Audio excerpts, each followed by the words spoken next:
दोस्तों, मैं हूं अख्तर खान और आप देख रहे हैं सीबीसी न्यूज राजस्थान। इससे पहले कि हम वल्लभनगर सीट पर बात करें, मैं आपको बता दूं कि हमारे चैनल को काफ़ी लोग देखते हैं और जो लोग देखते हैं उसमें से 70% लोगों ने सब्सक्राइब नहीं कर रखा है। तो आपसे आग्रह है कि नीचे सब्सक्राइब के बटन को दबाइए और हमारे चैनल को सब्सक्राइब करिए। हम आपके लिए लेकर आते हैं खास कर रहे हैं। तो चलिए बात करते हैं कि वल्लभनगर की सीट आखिर इतनी हॉट सीट क्यों है। जैसे ही वल्लभनगर की सीट का नाम आता है तो सबसे पहले किसका नाम जहन में उभर के आता है? जाहिर सी बात है, रणधीर सिंह भिंडर। और जैसे ही रणधीर सिंह भिंडर का नाम आता है तो साथ साथ आ जाते हैं भाई साहब, यानी कि गुलाबचंद कटारिया। अब कहने की जरूरत नहीं है कि गुलाबचंद कटारिया और रणधीर सिंह भिंडर का कितना जबरदस्त और कितना खास याराना है और किस तरह से हर सभा में ये दोनों एक दूसरे के प्रति अपने अपने प्यार का इजहार सरेआम कर देते हैं। ये बताने की जरूरत नहीं है। और इसी प्रेम और इसी याराने की वजह से वल्लभनगर में जनता सेना का उदय भी हुआ और वो जनता सेना जिसके सुप्रीमो रणधीर सिंह भिंडर है। तो यहां जनता सेना से रणधीर सिंह भिंडर उम्मीदवार है।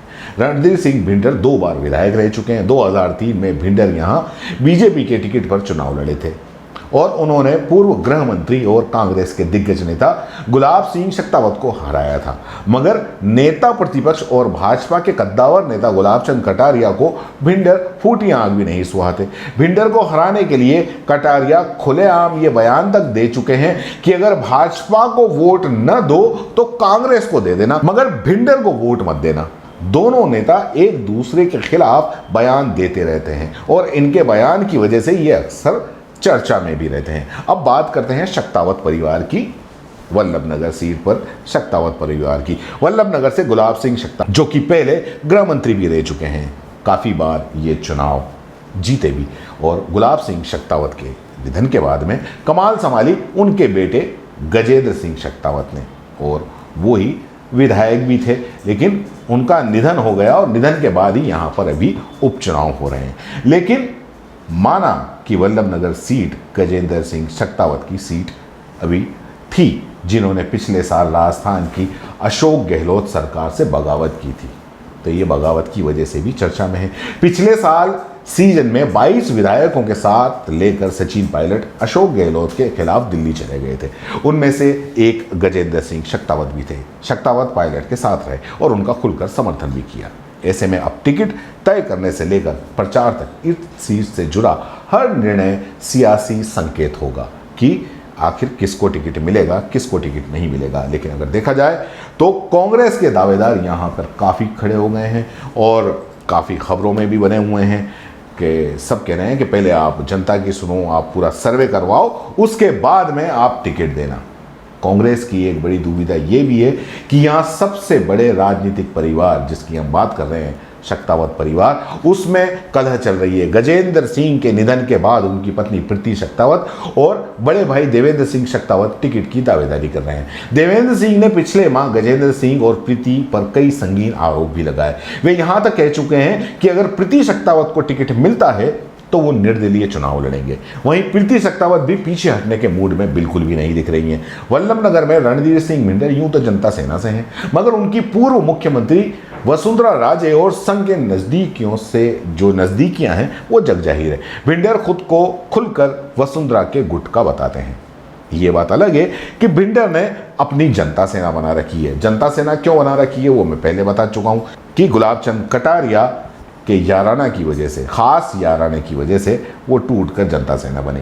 अब वहीं वसुंधरा भी भिंडर से अपनी नज़दीकियों से कभी भी इनकार नहीं करती हैं। वहीं गुलाबचंद कटारिया से विरोधी भी भिंडर के करीब रहते हैं। पिछले दिनों पूर्व विधानसभा अध्यक्ष कैलाश मेघवाल ने भी भिंडर की तारीफ की थी।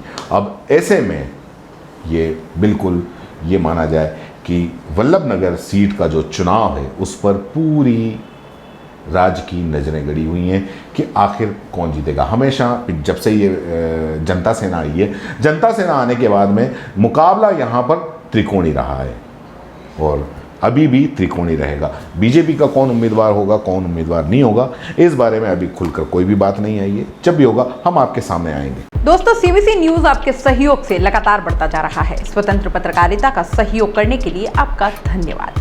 सबसे पहले तो जिन लोगों ने हमारे चैनल को सब्सक्राइब नहीं किया है, तो पहले सब्सक्राइब करें, जिसका कोई शुल्क नहीं लगता और बड़ा आसान है। बस नीचे दिख रहे लाल सब्सक्राइब के बटन को दबाना है और पास में दिख रहे बेल आइकन को भी दबाना है, ताकि आपको अपने सीबीसी न्यूज के हर अपडेट्स मिल सके। हमारे इंस्टाग्राम पेज और फेसबुक पेज को भी लाइक करें, फॉलो करें, वहां पर भी आपको मिलती है तरह तरह की अपडेट्स। हम पूरे राजस्थान से आपके लिए लाते हैं वो खास खबरें जो आपके लिए जरूरी है, और वो भी पूरी बेबाकी के साथ। पत्रकारिता के इस मुश्किल दौर में आपकी आवाज जिम्मेदारों तक पहुंचाना ही हमारा लक्ष्य है, और ये आपके सहयोग के बिना संभव नहीं है। हमारा सहयोग करें, स्वतंत्र पत्रकारिता में अपना योगदान दें और ज्वाइन बटन पर जाकर सदस्यता लें, चाहे सबसे छोटी सहायता के रूप में ही क्यों ना हो।